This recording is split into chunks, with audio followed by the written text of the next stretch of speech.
Hello friends, ओम श्री गणेशाय नमः। जय श्री कृष्ण। आप सभी का स्वागत है आपकी अपनी यूट्यूब चैनल पर। फ्रेंड्स, आज हम आपको इस वीडियो में बताने जा रहे हैं श्री कृष्ण जन्माष्टमी का शुभ मुहूर्त, पूजा विधि, महत्व, व्रत पारण का समय और श्री कृष्ण जन्मोत्सव की पौराणिक व्रत कथा के बारे में।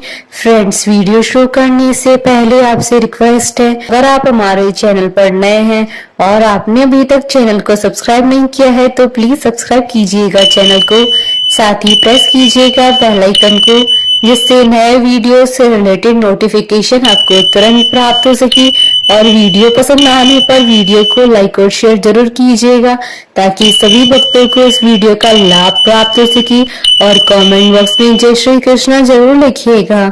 धार्मिक मान्यताओं के अनुसार भगवान श्री कृष्ण का जन्म भाद्रपद माह की कृष्ण पक्ष की अष्टमी तिथि और रोहिणी नक्षत्र में हुआ था। इस दिन को जन्माष्टमी या श्री कृष्ण जयंती के नाम से जाना जाता है। श्री कृष्ण मंदिरों में जन्माष्टमी का त्योहार धूमधाम से मनाया जाता है। इस दिन मंदिरों और घरों में भगवान श्री कृष्ण की विधि विधान से पूजा अर्चना की जाती है। श्री कृष्ण जन्माष्टमी का बहुत अधिक महत्व होता है। इस दिन विधि विधान से भगवान श्री कृष्ण की पूजा अर्चना करने से सभी मनोकामनाएं पूरी होती हैं। इस दिन पूजा अर्चना करने से निसंतान दंपतियों को संतान की प्राप्ति होती है। हिंदू पंचांग के अनुसार भगवान श्री कृष्ण जी का जन्म भाद्रपद मास के कृष्ण पक्ष की अष्टमी तिथि को रोहिणी नक्षत्र, हर्षण योग और वृषभ राशि के चंद्रमा में हुआ था। इसी कारण हर साल इस दिन को श्री कृष्ण जन्माष्टमी के रूप में मनाया जाता है। जन्माष्टमी को श्री कृष्ण अष्टमी, श्री कृष्ण जयंती, गोकुला अष्टमी जैसे नामों से जाना जाता है। साल 2025 में श्री कृष्ण जन्माष्टमी का पावन पर्व 15 व 16 अगस्त 2025 शुक्रवार और शनिवार के दिन है। भाद्रपद कृष्ण अष्टमी तिथि का प्रारंभ होगा 15 अगस्त 2025 को रात्रि 11:49 पर और भाद्रपद कृष्ण अष्टमी तिथि का समापन होगा 16 अगस्त 2025 को रात्रि 9:34 पर। यदि जन्माष्टमी का पर्व अलग अलग दो तिथि में मनाया जाता है तो ऐसी स्थिति में पहले दिन जन्माष्टमी स्मार्त संप्रदाय वाले मनाते हैं और दूसरी तिथि को वैष्णव संप्रदाय के लोग जन्माष्टमी मनाते हैं। जन्माष्टमी मनाने के लिए वैष्णव संप्रदाय वाले अष्टमी तिथि और रोहिणी नक्षत्र को प्राथमिकता देते हैं, वहीं स्मार्त निशिता काल की समय को प्राथमिकता देते हैं। हालांकि उत्तर भारत में स्मार्त और वैष्णव जन्माष्टमी में कोई भेद नहीं होता, दोनों ही संप्रदाय के लोग एक ही दिन धूमधाम से जन्माष्टमी मनाते हैं। फ्रेंड्स, अब आइए जानते हैं साल 2025 के जन्माष्टमी की शुभ मुहूर्त के बारे में। हिंदू पंचांग के अनुसार साल 2025 में जन्माष्टमी का पर्व 15 व 16 अगस्त 2025 शुक्रवार और शनिवार के दिन है।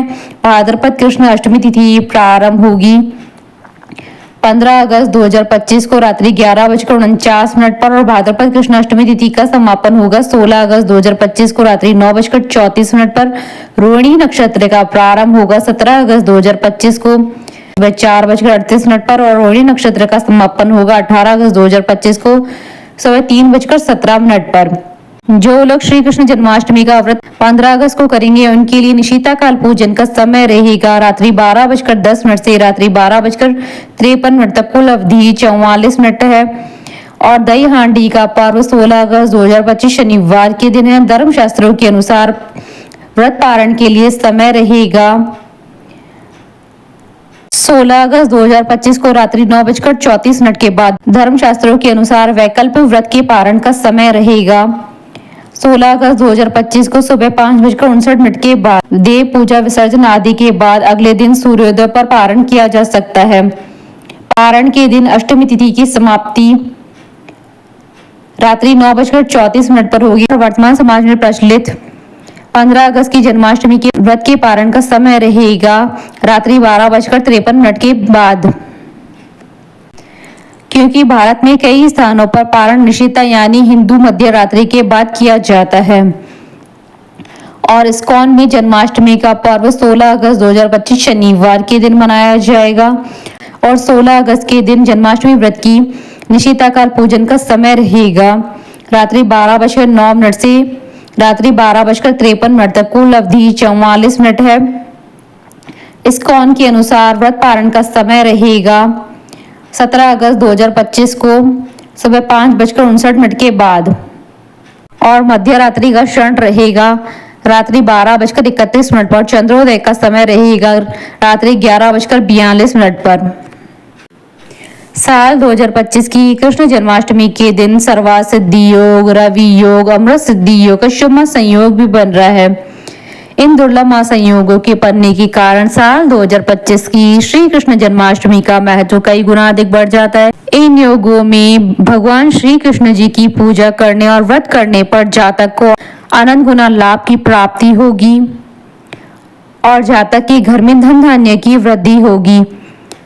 फ्रेंड्स, आप हमारे चैनल पर ज्वाइन बटन को दबाकर हमारे चैनल के मेंबर भी बन सकते हैं। हम हमारे चैनल के मेंबर्स के कमेंट्स को टॉप प्रायोरिटी पर रखकर उनका रिप्लाई करते हैं। फ्रेंड्स, अब आइए जानते हैं श्री कृष्ण जन्माष्टमी पर बाल गोपाल की पूजा करने की विधि के बारे में। सुबह जल्दी उठकर स्नान आदि से निवृत्त हो जाएं, घर के मंदिर में साफ सफाई करें, घर के मंदिर में दीप प्रज्वलित करें, सभी देवी देवताओं का जलाभिषेक करें। इस दिन भगवान श्री कृष्ण के बाल रूप यानी लड्डू गोपाल की पूजा की जाती है। लड्डू गोपाल का पंचामृत से अभिषेक करें। इस दिन लड्डू गोपाल को झूले में बिठाएं, लड्डू गोपाल को झूला झुलाएं, अपनी इच्छा अनुसार लड्डू गोपाल को भोग लगाएं। इस बात का ध्यान रखें कि भगवान को सिर्फ सात्विक चीजों का ही भोग लगाया जाता है।